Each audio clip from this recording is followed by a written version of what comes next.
지난 2024년 한 해 부동산 시장에서는 재건축 활성화에 대한 기대가 가득했습니다. 1기 신도시 선도직으로 선정하고 재건축 패스트트랙 법안이 통과되는 등 많은 변화들이 있었는데요.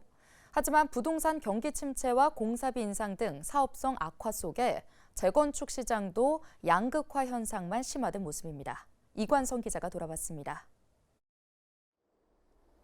정부는 연초부터 안전진단 없이도 재건축 사업을 시작할 수 있도록 하는 재건축 규제 완화책을 발표했습니다. 재건축을 바라온 1기 신도시와 원도심 주민들은 부동산 침체와 건설 경기 악화 상황에서도 기대감을 키웠습니다. 총선 후보자들도 여야 할 것 없이 재건축 용적률 상향 공약을 들고 나와 선거가 끝나면 속도가 붙을 것처럼 표심을 유도했습니다. 하지만 총선에서 야권이 압승한 뒤 여야 합의가 어렵게 된 정부의 재건축 규제 완화 법안은 동력을 잃었습니다. 주민들은 정치권에 실망하고 말았습니다. 작년 11월에 발표했던 노드 특별법과 또한 대통령께서 발표하신 패스트트랙 이런 부분들이 빨리 신속히 진행되기를 바라는 거죠. 여야를 떠나서 이거는 국민들이 생활의 불편함을 호소하고 있기 때문에 부동산 경기 침체에 얼어붙은 재건축 시장은 공사비 인상으로 엎친 데 덮친 격이었습니다. 착공이 다가온 재건축 조합들은 최근 3년 사이 40% 이상 오른 공사비 때문에 시공사와 계약을 해지하거나 소송에 휘말렸고 사업 기간은 또 늘어났습니다. 조합원 분담금이 치솟아 사업성은 악화됐고 재건축 사업장은 진퇴양난에 빠졌습니다.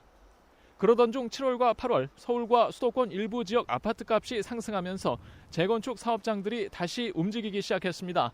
하지만 멈춰섰던 재건축 사업장들 중 일부가 일반 분양가를 높이며 사업성을 개선했을 뿐 상황은 크게 바뀌지 않았습니다.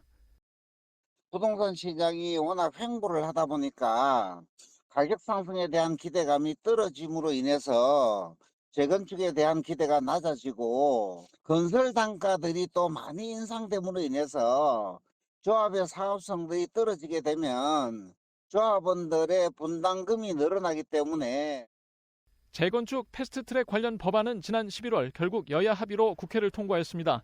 내년 6월부터는 준공 연한 30년을 채운 노후 단지들이 안전진단 없이도 정비 사업에 나설 수 있게 됩니다.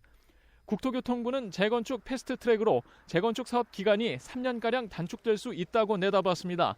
정부는 현재 추진 중인 재건축 재개발 촉진에 관한 특례법까지 통과하면 정비 사업 기간이 기존보다 최대 6년까지 줄어들 수 있다는 시각입니다.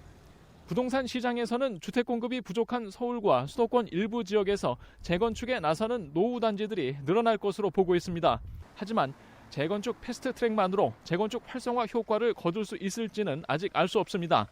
재건축 안전진단보다 공사비와 조합원 분담금 상승이 더 큰 부담이기 때문입니다. 헬로티비 뉴스 이관서입니다.